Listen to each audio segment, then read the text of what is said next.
ഏതായാലും നമ്മുടെ ജീവിതത്തിൽ വേണ്ട ചില ശീലങ്ങളെ കുറിച്ചാണ് ഇന്ന് ക്ലാസ് എടുക്കാൻ. മോന്റെ പേരെന്താ? മർവാൻ. നല്ല പേര് എന്ന് പറയുമ്പോ എനിക്കൊരു സന്തോഷമില്ലേ? ഉണ്ട്, അതെന്തായാലും ഉണ്ടാവും. മോന്റെ പേരെന്താ? റഈസ്. നല്ല പേര് എന്ന് പറയുമെന്ന് വിചാരിക്കുന്നില്ലേ? ഇതാണ് നമ്മുടെ സമൂഹത്തിന്റെ ഒരു പിക്ചർ.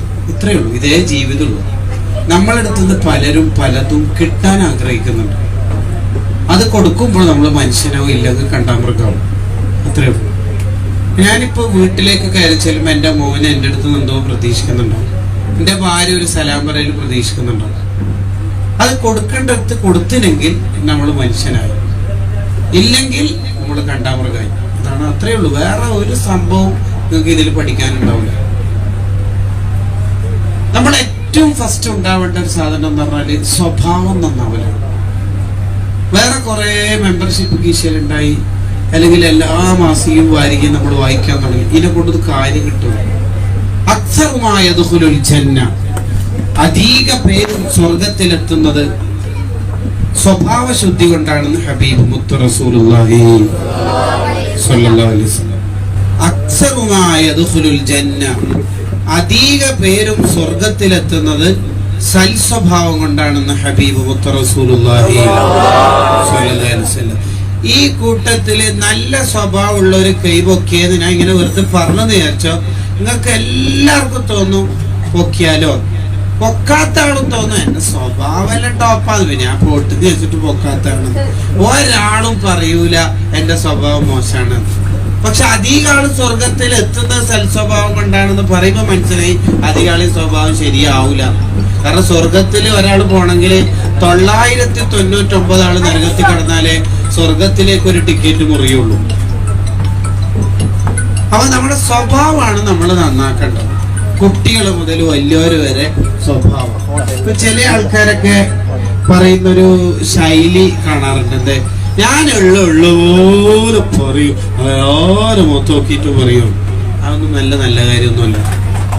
അതിൽ ഓരോ ശൈലിയുണ്ട്. ഇപ്പൊ ഒരു ചെറുപ്പക്കാരൻ ഇതേപോലത്തെ ഒരു കുളത്തിന്റെ സൈഡിൽ നിന്ന് വുളൂഎടുക്കുകയാണ്. പണ്ട് ഷാഫി ഇമാം റളിയല്ലാഹു ചങ്ങായിനെ നോക്കുമ്പോ ചങ്ങായി വുളൂ എടുക്കുന്നത് ശരിയല്ല.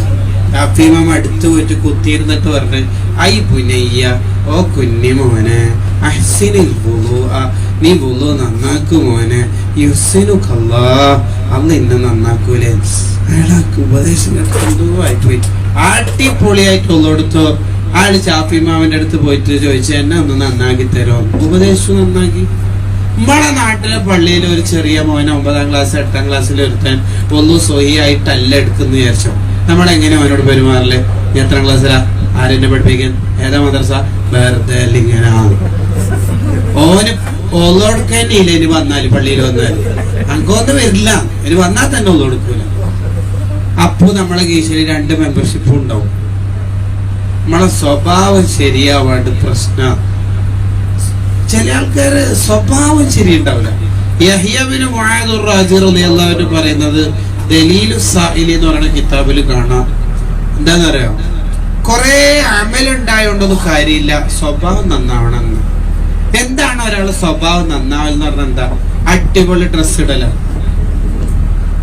അതാണോ? അതൊന്നും അല്ല സൽ സ്വഭാവം എന്ന് പറഞ്ഞു. സ്വഭാവ ശുദ്ധിക്ക് 5 അടയാളമുണ്ട്. എത്ര അടയാളമുണ്ട്? എത്ര നിങ്ങളുടെ ഉണ്ടോ? ഉണ്ടോ? ചില കുട്ടികളൊക്കെ ഈ വൈകുന്നേരം ഉച്ചക്കെല്ലാം ക്ലാസ്സിലിരിക്കും ഒരു തരം തരിപ്പിലായിരിക്കല്. ശരിയല്ലടാ. H2SO4, hydrogen peroxide. അതെ, നീ മരിച്ച ആന്നും പറയും.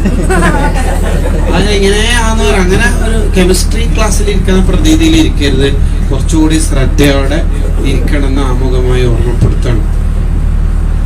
അപ്പൊ ഞാൻ ക്ലാസ് ഇങ്ങനെ തുടങ്ങിയത്, അധികം ആള് നമുക്ക് ഇതില് സ്വർഗത്തിൽ പോണ്ടെന്ന് പറയുന്നവരൊന്ന് കേൾക്കെ. ഉസ്താദ് സ്വർഗത്തിൽ പോണ്ട, ഞാൻ വേറെ ഒരു ടിക്കറ്റ് എടുത്ത് ഇങ്ങനെ വേറൊരു സ്ഥലത്തേക്കാൻ പോകുന്നത്, അങ്ങനെ ഉണ്ടാ പോണ്ടേ? വെറുതെ വരെ കേൾക്കിയ പ്രശ്നവും. എന്നാ പോട്ടെ, ഇന്ന് മരിച്ച സ്വർഗത്തിൽ പോകുന്ന ഉറപ്പുള്ള ആരെങ്കിലും ഉണ്ടാവും? ഒരു തങ്ങളെ ഒന്നും കിട്ടാത്തോണ്ട് ലാസ്റ്റ് വരെ കൊണ്ട് ദ്വാരിപ്പിക്കാനോ ഉണ്ടോ? അതുമില്ല. അപ്പൊ നമുക്ക് എല്ലാവർക്കും സ്വർഗ ആഗ്രഹമുണ്ട്. അതേസമയത്ത് നമുക്ക് സ്വർഗത്തിൽ പോകുന്നുള്ള ആശങ്കയുണ്ട്. സ്വർഗം എന്ന് പറഞ്ഞാല് എന്തായിരിക്കും അവസ്ഥ? ഈ സ്വർഗത്തിൽ ഒരാൾക്ക് കിട്ടുന്ന വീടുണ്ടല്ലോ, ആ വീടിന് 70 റൂം ഉണ്ടാവും. എത്ര? ഒരു റൂമിന് 120 കിലോമീറ്റർ ആയിരിക്കും. തലീക്കെട്ടിൽ വരുമ്പോ കണ്ടി മനസ്സിലായില്ല, 120 കിലോമീറ്ററുകൾ ആലോചിച്ച് അങ്ങനത്തെ 70 റൂം. സ്വർഗം എന്ന് പറഞ്ഞാൽ മുട്ടാമ്പളേറ്റ് വെക്കുന്ന തട്ടുകട എല്ലാം എന്റെ വീടാണെന്നർത്ഥം. ഡ്രൈവറെ ചിരിക്കണ്ട, അങ്ങ് വേറെ വിട്ടാ മതി, നമ്മളെ കയ്യിലാ നമ്മളെ ജീവൻ.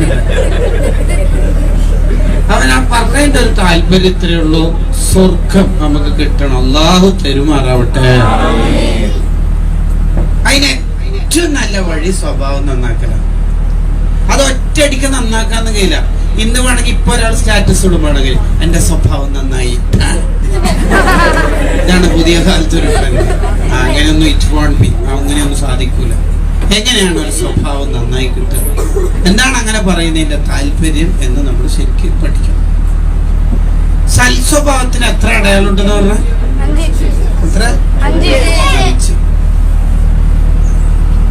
ഒന്നാമത്തെ അടയാളം, നമ്മളെ കൊണ്ട് ആർക്കും പ്രയാസം ഉണ്ടാകാൻ പാടില്ല. അതാണ് ഒന്നാമത്തെ അടയാളം. എന്നെ കൊണ്ട് ഒരാൾക്കും പ്രയാസം ഉണ്ടാവരുത് എന്ന് ചിന്തിക്കണം. നവവി ഇമാം റഹിമഹുള്ളയുടെ തൊപ്പി ഒരാള് കട്ടുകൊണ്ടുപോയി. നവവി ഇമാം അത് എടുക്കുന്ന ശരിക്കും കാണുന്നുണ്ട്. നവീമാമ അയാളെ ബേക്കിൽ പോയി, അപ്പൊ അയാൾ ഓടി.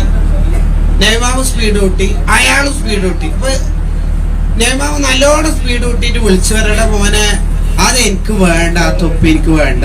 പിന്നെ ഞാൻ നിന്നോട് സ്പീഡ് കൂട്ടിയിട്ട് നിന്റെ അടുത്ത് വന്നതിന്റെ ഒരു താല്പര്യം എന്താന്ന് വെച്ചാല് ആ തൊപ്പി എനിക്ക് വേണായിട്ടല്ലടോ, നാളെ ആഖിറത്തില് നിനക്ക് അതിനെ കൊണ്ട് കുറ്റം കിട്ടണ്ട, അത് വെറുതെ പ്രശ്നം വേണ്ട. ആ തൊപ്പി നിനക്ക് ഉപയോഗിക്കൽ ഹലാലാണെങ്കിൽ ഞാൻ പൊരുത്തപ്പെട്ടില്ലെന്ന് അറിയണ്ടേ, അത് അറിയിക്കാൻ വേണ്ടി ബേക്കിൽ ഓടിയതാണ്. എന്നെ കൊണ്ട് ആഖിറത്തിൽ എനിക്ക് ബുദ്ധിമുട്ടാണ്ട. നമ്മളാണെങ്കിലും അള്ളാന്റെ പ്രൈവറ്റ് സെക്രട്ടറി അല്ല മോലെ, പോലും 2 മുട്ട പോയി വായിലിട്ട മതിരെ പറയല്. ചില കുട്ടികൾക്കുണ്ട് അങ്ങനെ ഒരു സൂക്കട്. ഇല്ല, പൊരുത്തപ്പെടൂല, അങ്ങനത്തെ സ്വഭാവം നമുക്ക് ഉണ്ടാകാൻ പാടില്ല. നമ്മളെ കൊണ്ട് ആർക്കും ഒരു പ്രയാസം ഉണ്ടാവരുത് എന്ന് ചിന്തിക്കണം. അങ്ങനെയാണ് സ്വഹാബത്ത് ജീവിച്ചത്, അങ്ങനെയാണ് മഹാന്മാര് ജീവിച്ചത്. അള്ളാഹു അങ്ങനെയുള്ള ഒരു ജീവിതം നമുക്ക് നൽകുമാറാവട്ടെ. എന്നെ കൊണ്ടൊരു പ്രയാസം ഉണ്ടാവരുത് എന്ന് വിചാരിക്കണം. നിങ്ങള് കണ്ടിട്ടില്ലേ ഈ റിഫായ് ഷെയറുള്ളാൻ ഇങ്ങനെ കൈ പിടിച്ചിരിക്കുമ്പോ ഒരു ശിഷ്യ വന്നിട്ട് കൈ പിടിച്ച് മുത്തി. കുറെ കാലായി ഹുസൈന്റെ കൈ പിടിച്ച് ചുംബിക്കാൻ ഒരു പൂതിയും വെച്ച് നടക്കണത്. റിഫായ് ഷെയർ അയാളോട് പറഞ്ഞാ ശരിക്കും ഈ കൈ വെച്ചത് എന്റെ ഇവിടെ ഒരു കൊതുക് കടിക്കുന്നുണ്ട്, ആ കൊതുക് കടിച്ച് തീരട്ടെ, രക്തം കുടിച്ച് തീരട്ടെ എന്ന് വിചാരിച്ചിട്ട് അതിനിങ്ങനെ പ്രയാസം ഉണ്ടാവണ്ടെന്ന് വിചാരിച്ചിട്ട് ഇങ്ങനെ നിന്നതാണ്. അപ്പോഴേക്ക് നീ മുത്തുമ്പോഴേക്ക് ആ കൊതുക് പാറിപ്പോയില്ലേ. കൊതുകിന് വരെ ഒരു പ്രയാസം സൃഷ്ടിക്കണ്ടെന്ന് ചിന്തിച്ചു. നമ്മളാണെങ്കിലും ഹദ്ദാദിലെല്ലാം ചില പിള്ളേർ മദ്രസ വിട്ടിട്ട് ഇരിക്കുന്നതാണ്. ഓനെ കടിച്ച കൊതു മാത്രല്ല, ആ ഭാഗത്തേടെങ്കിലും നീലേശ്വരം ഇങ്ങനെ പിടിക്കുന്നതാണ്.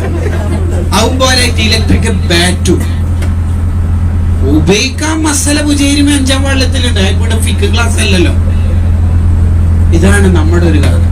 നമ്മളെ കൊണ്ട് ആർക്കും ഒരു ബുദ്ധിമുട്ടുണ്ടാവരുത് എന്ന് ചിന്തിക്കുമ്പോഴാണ് നമ്മളെ യഥാർത്ഥ മുഅ്മിനാവുന്നത്. അള്ളാഹു തൗഫീഖ് ചെയ്യുമാറാവട്ടെ. എത്ര അടയാളുണ്ട്? അതിലെത്ര പറഞ്ഞപ്പോ? ഒന്നെന്തേലും നമ്മളെ കൊണ്ട്. രണ്ടാമത്തത് മറ്റുള്ളവരുടെ ബുദ്ധിമുട്ട് നമ്മൾ സഹിക്കുക. നമുക്ക് ബാക്കിയായിരിക്കും എന്തോ ബുദ്ധിമുട്ടുണ്ടായപ്പോ വിഷമമായപ്പോ നമുക്കും വിഷമമുള്ള പോലെ.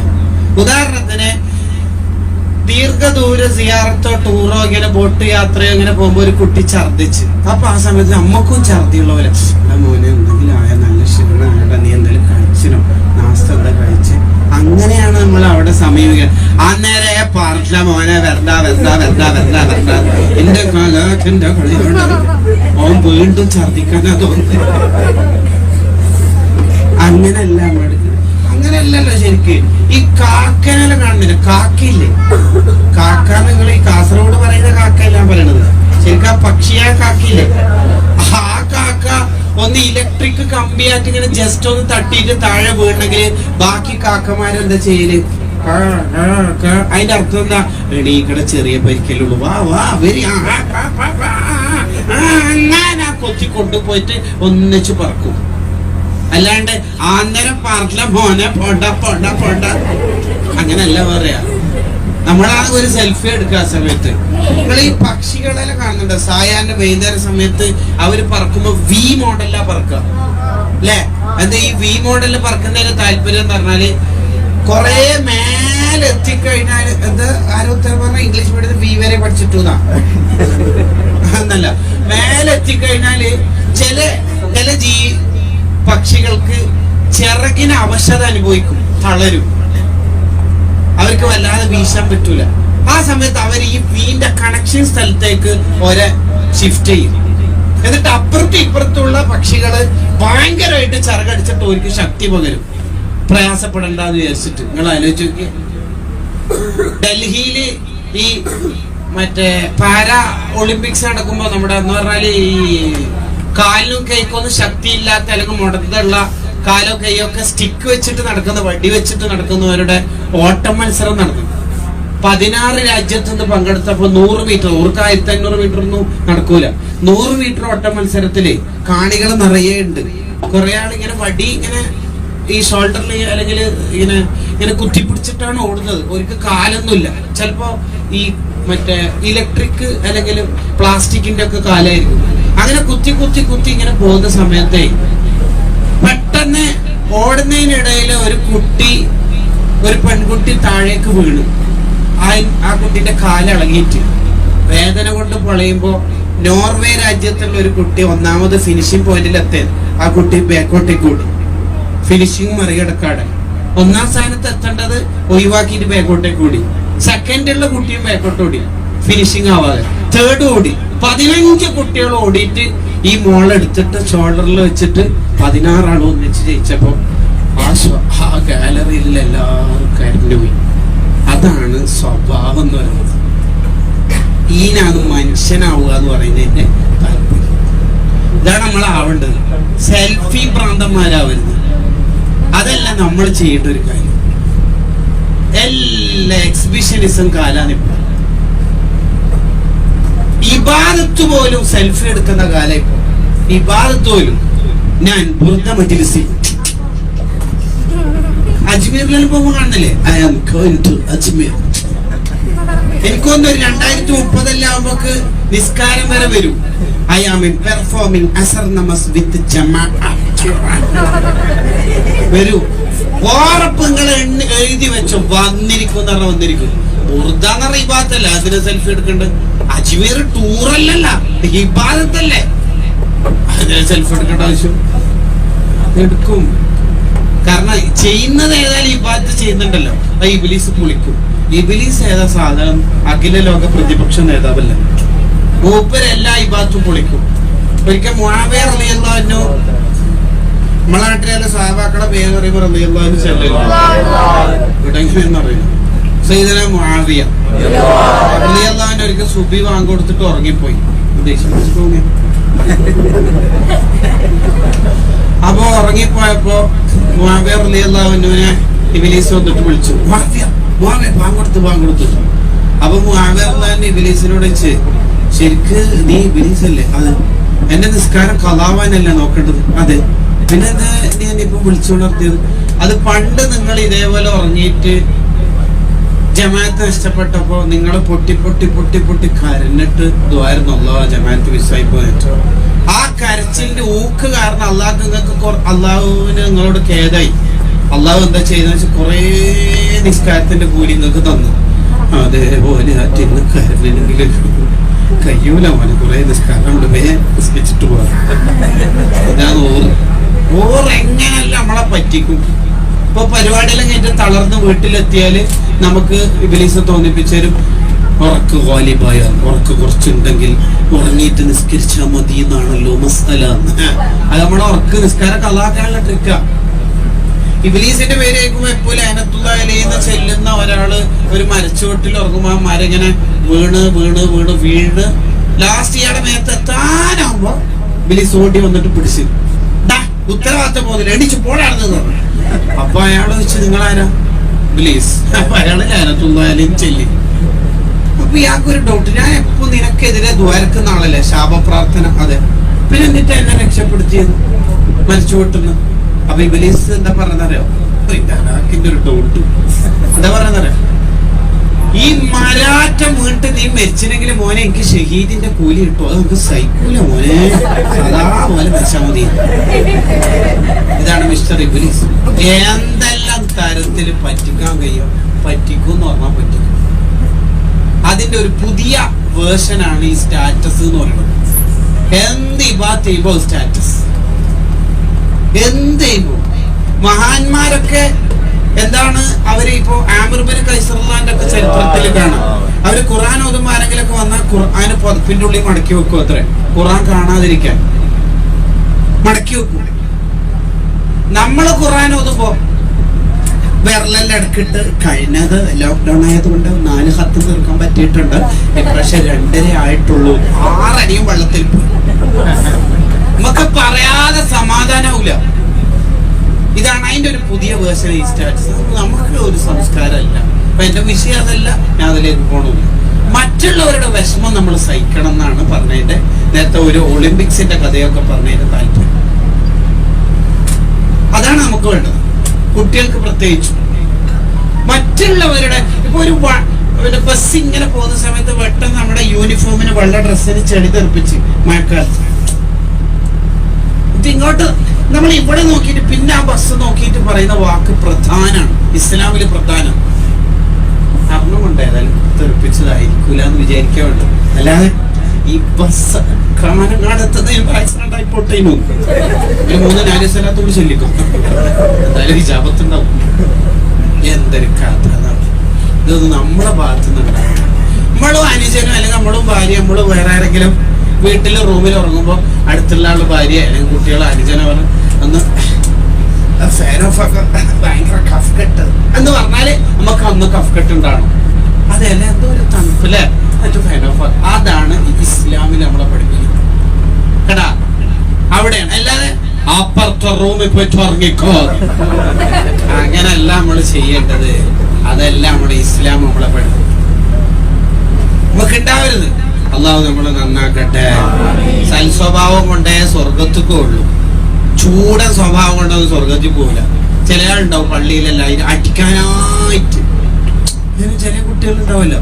അപ്പൊ ചില കുട്ടികൾ മദ്രസയിലെല്ലാം വൈകിയാല് എന്താടാന്ന് പറഞ്ഞിട്ട് 6 അടി കൊടുക്കും. പറയടാന്ന് പറഞ്ഞിട്ട് 6 അടി. അപ്പൊ അവനെന്തോ പറയാൻ പോകുമ്പോ മിണ്ടല്ലാടാന്ന് പറഞ്ഞിട്ട് 6 അടി പറയും. അപ്പൊ ഉപയോഗിക്കും ഞാൻ എന്താ ആക്കേണ്ടി തപ്പി ചിരിക്കുന്നുണ്ട്. എന്താ തിരിയുന്നില്ല. ഒരു കോമഡിക്ക് ചിരി വരണമെങ്കിൽ 5 ഷർട്ട് ഉണ്ട്, അതിലൊന്ന് സ്വന്തം അനുഭവം ആവണമെന്ന്.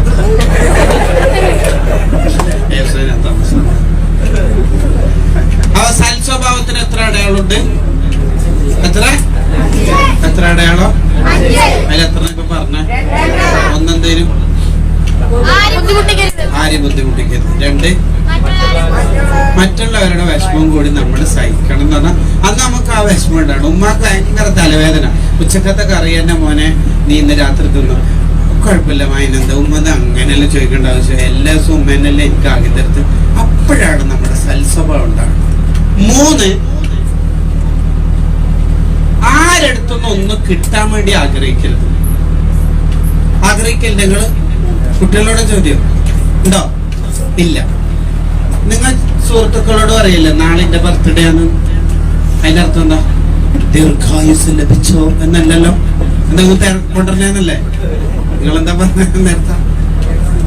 ഒന്നും കിട്ടാൻ ആരെങ്കിലും എന്തെങ്കിലും തന്നാ തൃപ്തിപ്പെട്ട് വാങ്ങും വേണം. സയ്യിദുനാ ഉമർ ഇബ്നുൽ ഖത്താബ് റളിയല്ലാഹു അൻഹുവിനെ ഒരിക്കൽ നബി സല്ലല്ലാഹു അലൈഹി വസല്ലം ഒരു സാധനം കൊടുത്തയച്ചു. ഉമർ റളിയല്ലാഹു അൻഹു മടക്കി. അപ്പൊ തങ്ങൾ ചില്ലി മറദത്തയ ഉമർ, ഉമർ എന്താ മടക്കിയത്? തങ്ങളെല്ലാം പറഞ്ഞ ആരെടുത്തുനിന്നൊന്നും കിട്ടാൻ ആഗ്രഹിക്കരുത് എന്നല്ലേ പറഞ്ഞേ, തൃപ്തിപ്പെട്ട് തന്നാ വാങ്ങല്ലേ വേണ്ടേ. അപ്പൊ ഉമർ റളിയല്ലാഹു അൻഹു പറഞ്ഞു, ഞാൻ 2 കാര്യം തീരുമാനിച്ചു. എന്ത്? 1 ആരെടുത്തുനിന്നൊന്നും കിട്ടാൻ വേണ്ടി ആഗ്രഹിക്കൂല. 2 ആരെന്ത് തന്നാലും തൃപ്തിപ്പെട്ട് തന്നാല് മടക്കുകയും ഇല്ല. അതാ വേണ്ടി. ആരെങ്കിലും എന്തെങ്കിലുമൊക്കെ ആരെടുത്തു ഒന്നും കിട്ടാൻ വേണ്ടി ആഗ്രഹിക്കരുത്. ശരിക്കും എന്റെ ഉപ്പ ഗൾഫിൽ നിന്നൊന്നില്ലേ, അതിന്റെ അർത്ഥം എന്താ? അങ്ങനത്തെ വാക്കൊന്നും നമ്മുടെ ഭാഗത്തു നിന്നുണ്ടാകും. അത് നല്ലല്ല. ഇനി ആരെങ്കിലും ഒക്കെ തന്നാലും ഡിമാൻഡ് ആക്കാൻ പാടില്ല. ഇപ്പൊ നമ്മള് ആരുടെയെങ്കിലും കുടുംബ സന്ദർശനത്തിന് വീടുകളിലും മറ്റും പോയപ്പോ നമ്മുടെ മൂത്തമ്മ ഇളയമ്മ ഇളയച്ച അങ്ങനെ ആരെങ്കിലും അനാർ ജ്യൂസ് 10 ജ്യൂസായിട്ട് കൊടുത്ത് വേണ്ട വേണ്ട വേണ്ട വേണ്ട വേണ്ട എന്നൊന്നും പറയരുത്. വാങ്ങണം, കുടിക്കണം, തൃപ്തിപ്പെടുത്തണം. അതുകൊണ്ടല്ലേ ശരിക്ക് ഒരാൾ സുന്നത്തോം എടുത്ത് നിങ്ങളെ വീട്ടിൽ എപ്പോഴെങ്കിലും ആ നാട്ടിലെ ഉസ്താദിനെ ക്ഷണിച്ച അപ്പൊ ഉസ്താദിന് സുന്നത്തോം ഉണ്ട്. ഉസ്താദിനായിട്ട് ഇവിടെ ഫുഡ് ആക്കിയതാണല്ലോ. ഉമ്മാക്കാണെങ്കിൽ വിഷമം. ഉമ്മാമ നല്ലോണം പറഞ്ഞിട്ടാണ് ഉസ്താദ്. അന്ന് ഉസ്താദിനെ നോമ്പ് മുറിക്കലാ സുന്നത്ത്. കാരണം വീട്ടുകാരെ സന്തോഷിപ്പിക്കും. അതിന്റെ അർത്ഥം സുന്നത്തോം പിള്ളേഴ്സെല്ലാം മുറിക്കണം അങ്ങനെ ചോദിക്കണമെന്നല്ല അതിന്റെ അർത്ഥം. അങ്ങനല്ല പറഞ്ഞ താല്പര്യം. ബറാത്തിന്റെ അന്ന് മൊത്തം രാവിലെ മുതലേ ഇറങ്ങിയേക്കല്ല അല്ലേ. എല്ലാരും സന്തോഷിപ്പിക്കണം. അതാണ് ജീവിതത്തിൽ ഉണ്ടാവുന്നത്. നമ്മൾ ചില സ്ഥലത്ത് ഭക്ഷണം കഴിക്കലായിരിക്കും അവർക്ക് തൃപ്തിയെങ്കിൽ വേണ്ടെങ്കിലും കുറച്ച് കഴിക്കണം. അത് അവരെ തൃപ്തിപ്പെടുത്താൻ വേണ്ടി കഴിക്കണം. അഫ്ളലുൽ അഅമാലി ഇദ്ഖാലു സുറൂർ ഫീ ഖൽബിൽ മുഅ്മിൻ ഹബീബ് റസൂലുള്ളാഹി. അത് നമ്മുടെ ജീവിതത്തിൽ ഉണ്ടാവേണ്ട ഒരു ശീലമാണ്. രണ്ടുപേര് വൈത്ത് പാടാനായിരുന്നു. മൗലായ സ്വല്ലി വസല്ലിം ദായിമൻ അബദാ അലാ ഹബീബിക ഖൈറിൽ ഖൽഖി കുല്ലിഹിം യാ അക്രമൽ ഖൽഖി മാ ലിമൻ അലൂദു ബിഹി سواك عند حلول الحديث العميم ولن يضيق رسول الله داوك به إذا الكريم تجلى باسم منتقم فإن من جودك دنيا وغرتها ومن علومك علم اللوح والقلم مولاي صل وسلم دائما أبدا على حبيبك خير الخلق كلهم. സൽസ്വഭാവം കൊണ്ടാണ് ഒരാൾ സ്വർഗത്തേക്ക് പോകുക. അതിലെ 5 അടയാളങ്ങൾ എത്ര പറഞ്ഞപ്പോ? 1 ആരെയും ബുദ്ധിമുട്ടിക്കരുത്. 2 മറ്റുള്ളവരെന്തെങ്കിലുമൊക്കെ നമ്മൾ ചെയ്താൽ സഹിക്കുക വേണം. 3 ആരെടുത്തുനിന്നൊന്നും കിട്ടാൻ വേണ്ടി ആഗ്രഹിക്കരുത് പറഞ്ഞപ്പോ തന്നെ ഒരു പോയിന്റ് പറഞ്ഞത് എന്താ? തൃപ്തിപ്പെട്ട് വന്നാല് നടക്കരുത്. അതുകൊണ്ട് അങ്ങോട്ട് നീ എന്തൊക്കെ തൃപ്തിപ്പെട്ടിട്ട് അങ്ങ് തരുന്നുണ്ടാ അങ്ങനെ ചോദിക്കാനൊന്നും പറ്റില്ല. അത് പറഞ്ഞാൽ ആറ്റിനെത്തുന്നു ചില അങ്ങനെ വേറെ ആളെ മനസ്സ് വേദനിപ്പിച്ചിട്ട് വാങ്ങുന്ന ഒരു സാധനത്തിന് ഒരു ബർക്കത്തും ഉണ്ടാവുകയില്ല. ഇതിനെല്ലാം കൂടി ഞാൻ ഒരു ചരിത്രം പറയും, എന്നിട്ട് ബാക്കി നമുക്ക് പറയാം. മഹാനായ അഹ്മദുൽ കബീർ റിഫാഇ ഖദ്ദസല്ലാഹു സിർറഹു, അല്ലാഹു അവരുടെ ബർക്കത്ത് കൊണ്ട് നമ്മളെ യാത്ര സ്വീകരിക്കട്ടെ. റിഫായി ശൈഖ് റളിയല്ലാഹു അൻഹു എവിടെ ഒരു പരിപാടിക്ക് പോയിട്ട് വീട്ടിലേക്ക് രാത്രി തിരിച്ചു വരുമ്പോൾ വീട് തുറന്നു കിടക്കുന്നുണ്ട്. നമുക്കൊക്കെ ഏകദേശം മനസ്സിലായില്ല ആരോ കേറിന് ആരായിരിക്കും, ഉറപ്പിനുണ്ടായ പോലെ ഉണ്ടല്ലോ. അങ്ങനെ കേറിയപ്പോ റിഫായി ശൈഖ് എല്ലാം അങ്ങനെ കേറി. ഖിലാദത്തുൽ ജവാഹിർ എന്ന കിതാബിലാണ് ഈ പറയുന്ന സംഭവം ഉള്ളത്. പോയി നോക്കിയപ്പോ ഇയാള് അരിയാണ് മോഷ്ടിക്കുന്നത് സ്റ്റോർ റൂമിൽ. റിഫായി ഷെയ്നെ കണ്ടവടെ അയാൾ നെട്ടിപ്പോയി. അയാളോട് റിഫായി ഷെയ് പേടിക്കണ്ട, അരിയല്ലേ എടാ മോനെ, അത് പൊടിക്കാത്ത അരിയാ, പൊടിക്കാത്ത അരിയോട് ഭക്ഷണമാവോ, പൊടിച്ച അരി അതപ്പുറം. അപ്പൊ ഈ കള്ളം ഇതെന്നെ ആക്കുന്നു എന്നെ മറ്റേതാക്കുന്നു. റിഫായി ഷെയ്ത് നല്ലടോ അതാ പൊടിച്ച അരി. അത് മറ്റൊരു ചാക്ക് നിറയെ പൊടിച്ച അരി റിഫായി ഷെയ്ത് നമ്മൾ കൊടുത്തു. പിന്നെ പറഞ്ഞു ഇത് നിനക്ക് ചുമക്കാൻ കഴിയില്ലടോ, നിന്റെ വീട് എവിടെ? അവിടെ അല്ലേ, അവിടത്തേക്ക് നിനക്ക് ഇത് കൊണ്ടുപോകാൻ കഴിയില്ല, അതിന് മാത്രം എനിക്ക് ശക്തി ഇല്ലല്ലോ മോനെ. ഒരു തൊഴിലാളിയെ, ഒരു ചുമട്ട് തൊഴിലാളിയെ നിനക്ക് നിശ്ചയിച്ചിറന്നിട്ട് ഒരു ചുമട്ട് തൊഴിലാളിയെ വിളിച്ചിട്ട് അത് തലയിൽ വെച്ചെടുത്തിട്ട് വാ നമുക്ക് ഇയാളെ വീട്ടിൽ ഇത് കൊണ്ടേക്കാം. അപ്പൊ കണ്ണ് ഇതെന്താ മാജിക്കാ പൊടിച്ചരി. എന്നിട്ട് എന്നെ ചുമക്കാതെ വീട്ടിലെത്തിക്കുന്നു.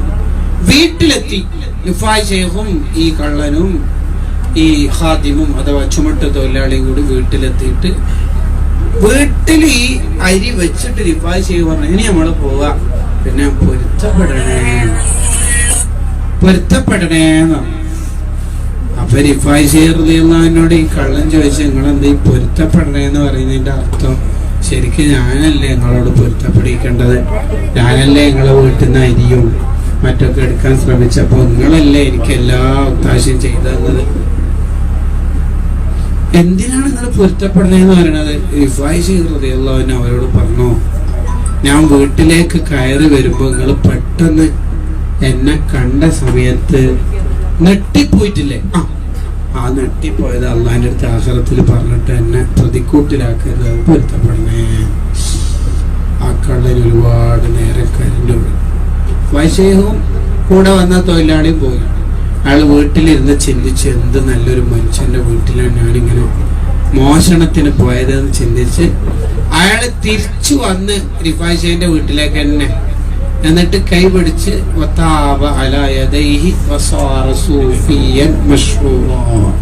തൗബ ചെയ്ത് നന്നായി. ഇയാള് നന്നാവാൻ എന്താ കാരണങ്ങൾ അഭിപ്രായത്തിന്? ആരെ? അതേ സമയത്ത് റിഫായി ശൈഖ് ഫേസ്ബുക്കിൽ ലൈവ് ഇട്ടിട്ട് ലെറ്റർ കൊടുക്കുന്നതാണ് ഉണ്ടായിരുന്നെങ്കിൽ ഇയാൾ നന്നാവും? ഇല്ല. ഇതാണ് പുതിയ കാലത്ത് എന്തെങ്കിലും നാട്ടിൽ നിന്ന് ആരെങ്കിലും ചെയ്താല് തൂണ്ട് കെട്ടിയിടുന്ന, അടിക്കുന്ന, ഇടിക്കുന്ന, ഇങ്ങനെയാണ് ഉണ്ടാവുക. ഇതല്ല നമുക്കും ഉണ്ടാവണം. നമ്മുടെ സ്വഭാവമാണ് ഇങ്ങനെ അടിപൊളിയാണ്.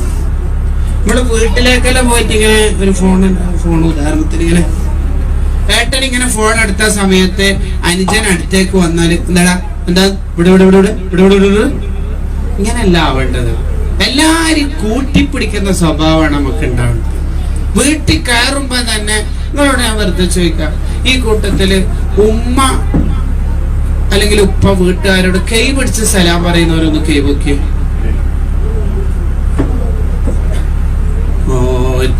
ഇല്ലാന്ന് തോന്നുന്നു. ഇതില് ഉത്തരങ്ങൾ ഞാൻ പറഞ്ഞുതരാം. സലാം പറയാറുണ്ടോ? ഇടക്കിടെ സലാം പറയാറില്ല? പറയാറുണ്ട്. കൈ പിടിക്കാറുണ്ടോ? കൈ പിടിക്കില്ല, സലാം പറയുന്നുണ്ട്. ഇതാണ് മിക്കവാറും ഉത്തരം ഉണ്ടാവുക അല്ലേ? ഇതാണ് നമ്മുടെ ജീവിതത്തിന്റെ നിലവിലെ പിക്ചർ. കാര്യം നമ്മള് വീട്ടിൽ കയറുമ്പോ തന്നെ ഇന്ന് ഈ സിയാറത്ത് ടൂർ, ഈ യാത്രയില് കയറ്റി വീട്ടിലെത്തിയിട്ട് പോകുമ്പോ സമയത്ത് നിങ്ങൾ ഈ ചെറിയ മക്കളെല്ലാം വീട്ടിലെത്തിയിട്ട് ഒന്ന് ഉമ്മാനോട് കൈ പിടിച്ച് സലാം പറഞ്ഞു നോക്കിയേ. ഭർത്താവ് ഭാര്യമാരോട്, ഭാര്യമാര് ഭർത്താക്കന്മാരോട്, അല്ലെങ്കിൽ ഉമ്മ മക്കളോട് നിങ്ങൾ തലക്ക് തേങ്ങാറ്റം കൊണ്ടാ ഓരെന്നെ നെട്ടു. കാര്യം പറയും, ഞാനൊക്കെ എന്റെ വീട്ടിൽ നിന്ന് വരുമ്പോ എന്റെ ഉമ്മനോട് സലാം പറയാതെ വരാറില്ല. എന്തിനാ സലാം പറയാനല്ല, കൈ പിടിക്കണം. എപ്പോൾ കൈ പിടിച്ചിട്ട് തന്നെ നമ്മള് വരണം. നമ്മൾ ഇന്ന് ടോയ്ലറ്റിൽ പോയാല് കാഷ്ടിച്ചാല് വെള്ളം അടിക്കലും വെള്ളം ഒഴിക്കലൊക്കെ വലത് കൊണ്ടാണെങ്കിലും ആ നജസിന്റെ ഭാഗം ടച്ച് ചെയ്യൽ അടുത്തേക്ക് കൊണ്ടായിരിക്കും. നമ്മുടെ കാഷ്ടം വലത് കൈ കൊണ്ട് തൊട്ട ഒരു മനുഷ്യന് ഭൂമിയിലുണ്ടെങ്കിൽ നമ്മൾ ഉമ്മയിരിക്കും. ആ ഉമ്മന്റെ കൈ പിടിക്കാൻ നമുക്ക് കയ്യിലേക്ക്, പിന്നെ നമ്മളെന്തിനാ കൊള്ളുക? കൈ പിടിക്കണോ? നല്ല സ്വഭാവമാണോ?